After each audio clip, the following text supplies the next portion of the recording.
नमस्ते, आदाब, सत श्री अकाल एंड हेलो। इंडिया टॉक के इस लेटेस्ट एडिशन में मैं आपका होस्ट गौरव शर्मा एक बार फिर से आपका हार्दिक स्वागत करता हूं। आज के इस एडिशन में हम आपको आज से करीब 100 साल पहले भारत के केरल राज्य में हुए हिंदू नरसंहार की अत्यंत दुख भरी कहानी सुनाएंगे, जिसे हम मोपला रेबिलियन के नाम से जानते हैं। कभी कभी तो आश्चर्य होता है कि कैसे आज भी इस देश को ऐसी घटनाओं की कोई खबर ही नहीं है। शायद इसका उत्तर भी हमें इसी कहानी में मिल जाए। लेकिन ये कहानी बताने से पहले मैं आपको एक और कहानी सुनाना चाहता हूँ।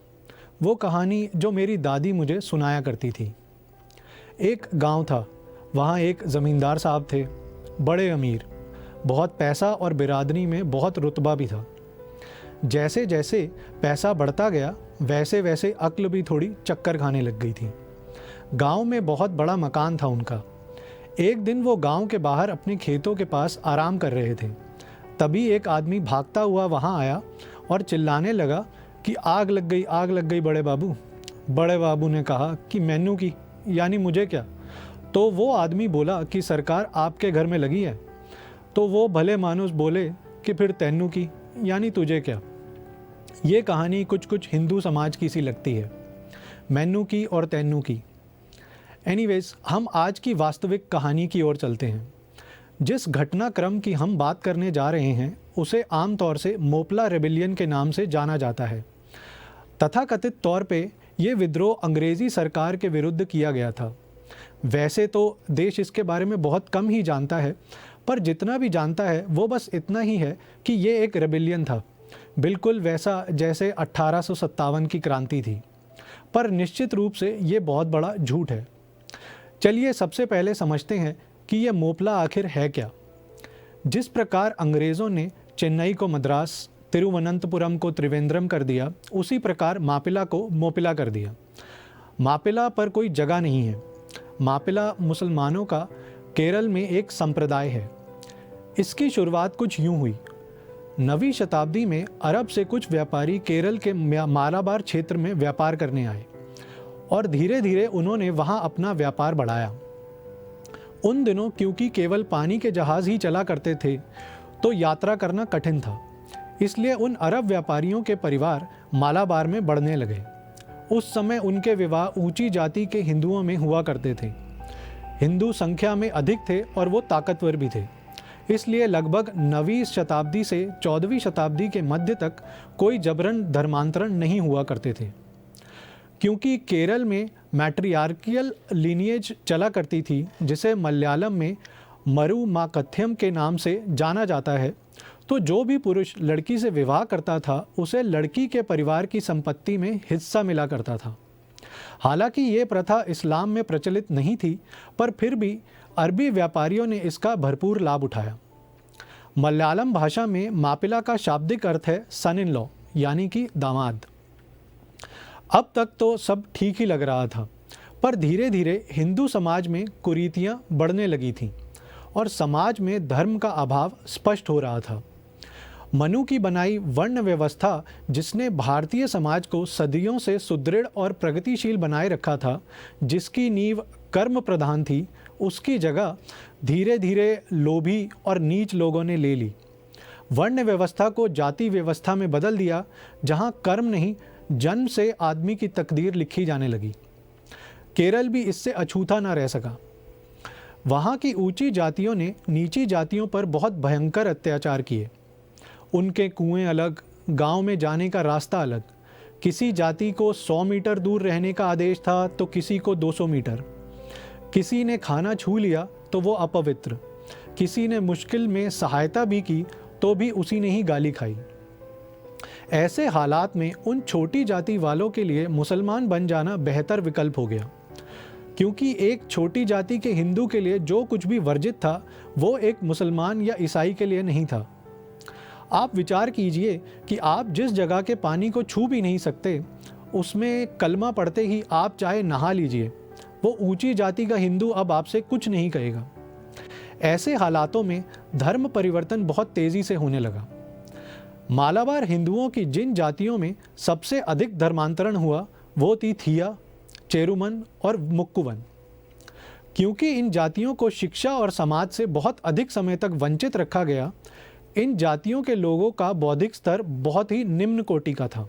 इसके बारे में R.H. हिचकॉक अपनी पुस्तक में लिखता है कि the low state of their intelligence, the subservience in which they had hitherto lived, and the absence of any men of learning to instruct them in their new religion, even were they capable of understanding, all tended to provide a race which would prove an easy prey to fanaticism and lawlessness. Stephen Dale, जिसने मालाबार के हिंदू और मुस्लिम संबंधों पर शोध किया, वो लिखता है कि for whereas the lower Hindu caste were part of a hierarchy in which an oppressive Nambudri landlord was also a social and religious superior, the Mapilas as Muslims would identify the same Nambudri as an unbeliever and could invoke Islamic tenets to justify a challenge to his authority.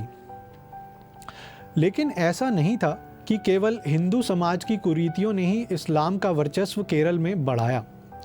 18वीं शताब्दी के अंत में हैदर अली और टीपू सुल्तान द्वारा बलपूर्वक धर्मांतरण कराए जाने लगे। डेल लिखता है कि द हैदर्स इन्वेजन, और more precisely his and Tipu sporadic persecution of the Nambudris and Nayars weakened the political and social position of these castes.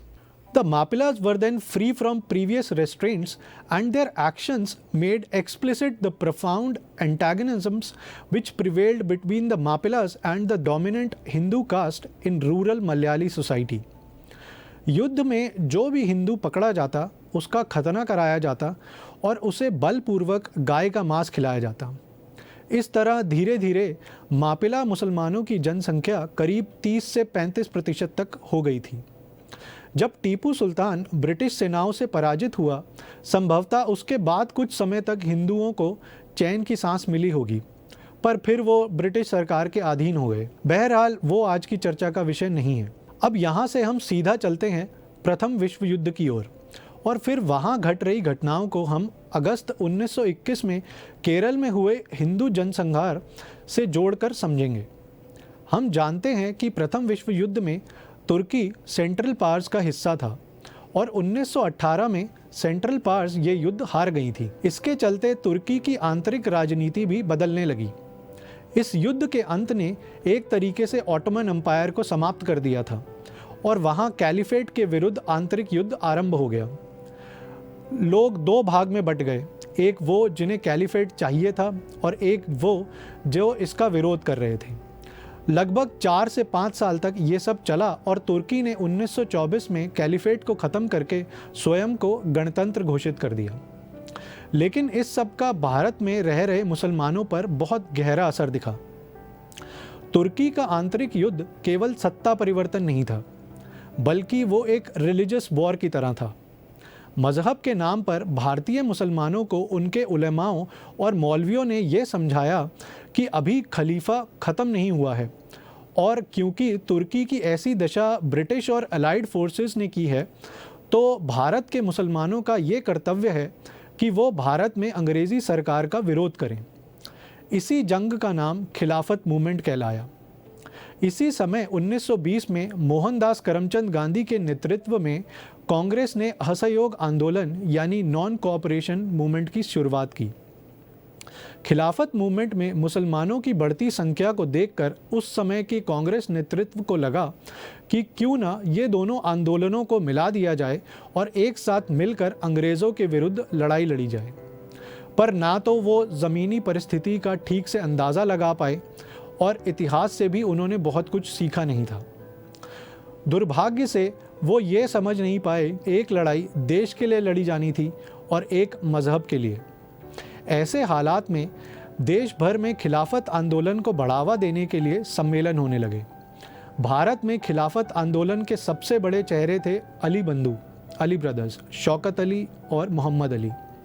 1 अगस्त 1920 को असहयोग आंदोलन की शुरुआत हुई और उसी महीने की 18 तारीख को गांधी ने मालाबार में एक जनसभा को संबोधित करते हुए ये कहा, The imperial government have knowingly flouted religious sentiments dearly cherished by 70 million Muslims. If the Muslims of India offer cooperation to government in order to secure justice on the Khilafat, it is the duty of every Hindu to cooperate with their Muslim brethren.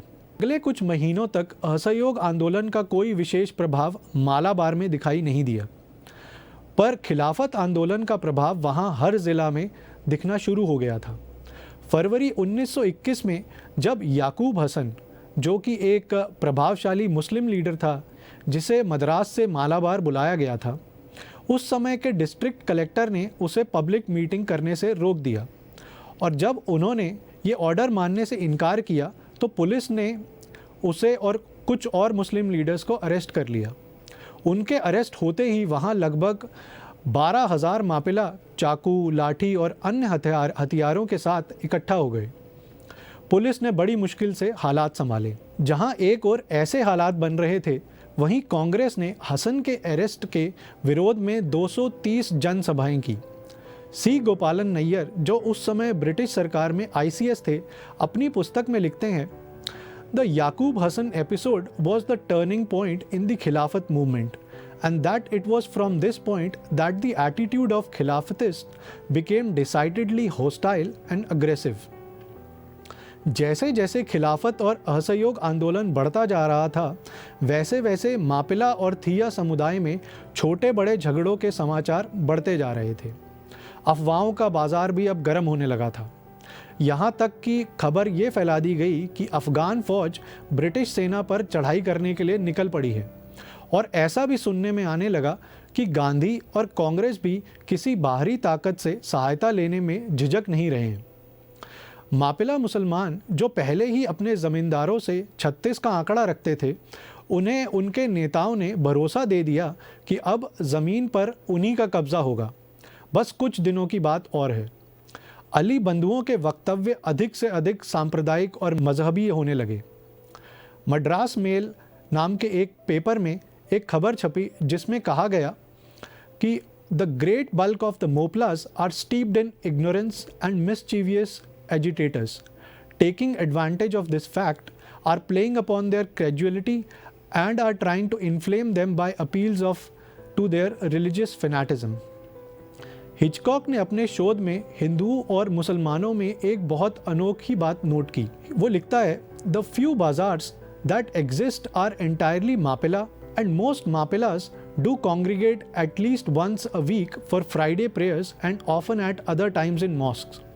They can therefore form some kind of a public opinion of their own and combine, but the fact that this is done under the cover of religion makes it difficult for Hindu or European even to become aware of it. Except at very occasional festivals, the Hindus have no such opportunity of meeting. बहुत हद तक तो वैसे आज भी ऐसा ही होता है। जहां कांग्रेस इन दोनों आंदोलनों को बड़ी सफलता मानने लग गई थी, वहीं जुलाई 1921 में पुन्नानी नाम की एक जगह पर हुई मापिलाओं की एक मीटिंग में ये स्पष्ट कर दिया गया कि ये असहयोग आंदोलन इस्लाम के विरुद्ध है और इसका मुसलमानों से कोई लेना देना नहीं है। उनके विचार स्पष्ट थे, वो अंग्रेज़ी हुकूमत हटाकर हिंदू राज स्थापित नहीं होने देंगे।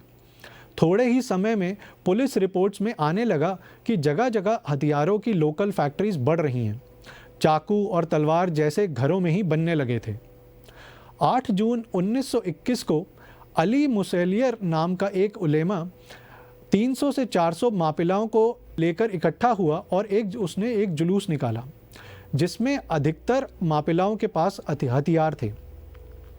उन्होंने मस्जिद में नमाज पढ़ी और खिलाफत की सफलता के लिए दुआ की। एक तरह से आगे आने वाले भयंकर समय के लिए शंख इसी दिन फूंका गया था। जुलाई 1921 में पुकोट्टर नाम के एक गांव में एक नंबूदरी ज़मींदार और मापिला के बीच कोई विवाद हो गया। ऐसा होते ही रिलीजियस टेंशन बहुत बढ़ गई। हज़ारों की संख्या में मापिला इकट्ठा हो गए, जिनके पास चाकू, तलवारें, भाले और कुछ के पास तो बंदूकें भी थी। धीरे धीरे हालात बद से बदतर होने लगे। इसके बाद 20 अगस्त 1921 को जो नरसंहार आरंभ हुआ और करीब 4 से 5 महीनों तक चला, उसका संक्षेप में वर्णन कुछ यूं है। असंख्य हिंदू महिलाओं और लड़कियों का बलात्कार किया गया। हिंदुओं को जिंदा जला दिया गया और बच्चे और बुजुर्गों को भी नहीं छोड़ा गया। जबरन धर्म परिवर्तन कराया गया और जिसने कबूल नहीं किया उसे मार दिया गया। अधमरे हिंदुओं को कुएं में फेंक दिया गया और उन्हें मरने के लिए छोड़ दिया गया ताकि वो तड़प तड़प कर मरें। हिंदुओं के घरों को लूटा गया और गांव के गांव आग में भस्म कर दिए गए। मंदिर के प्रांगण में गाय को काटा गया और फिर उसी मरी हुई गाय की आंतें निकालकर वहां लगी मूर्तियों के गले में डाल दी गई। हिंदू पुरुषों की चोटी काट दी गई और उनके जनेऊ भी तोड़ दिए गए।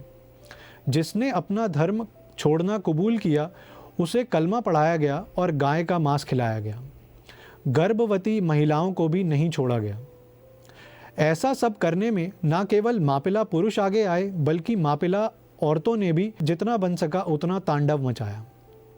बाद में जब मापिलाओं के विरुद्ध कोर्ट में ट्रायल चले तो अपने जजमेंट में एक अंग्रेज जज ने कुछ यूं लिखा, To my mind, this murderous attack indicates something more than mere fanaticism or lust for looting. There is no evidence that the murders were committed because the murdered persons refused to embrace Islam or resisted the rebels or refused to show property. The rebels seem to have meant to kill every male in the place whom they could have catch hold of, and the only survivors were those who either got away or were left as dead. इस छोटी सी video में हमारे लिए अपराधों की उस लंबी list को आपके सामने रखना संभव नहीं है। वायलेंस इतनी थी कि बताए नहीं बनती।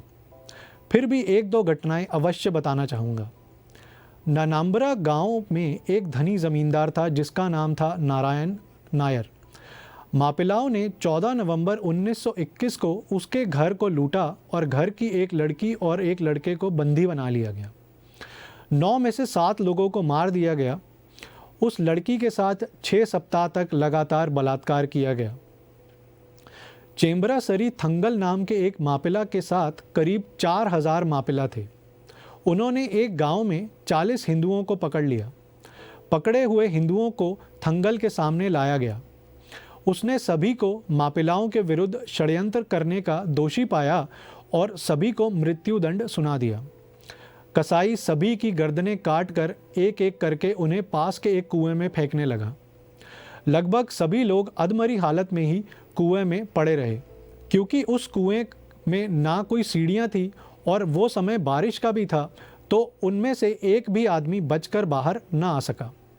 कुछ समय बाद जब वहाँ नर कंकाल निकाले गए तो पाया गया कि एक सर को तो कसाई ने बिल्कुल बीच से आरी से काटा था, ऑलमोस्ट विद क्लिनिकल प्रिसिशन। इस नरसंहार में कितने लोग मारे गए ये मैं आपको नहीं बताऊंगा, क्योंकि जैसा मैंने पाया है कि अक्सर वो एक नंबर मात्र ही रह जाता है। मुझे लगता है कि अगर आप इच्छुक होंगे जानने में तो स्वयं ढूंढ ही लेंगे। अगर कभी आपको मौका मिले तो सी गोपालन नायर की लिखी पुस्तक द मोपला रिबिलियन अवश्य पढ़िएगा। अपेंडिक्स 9 में जो लिखा है वो कम से कम आज मैं यहाँ तो नहीं बता सकता। इसके अलावा वीर सावरकर द्वारा लिखी गई मुझे इससे क्या भी ज़रूर पढ़िए।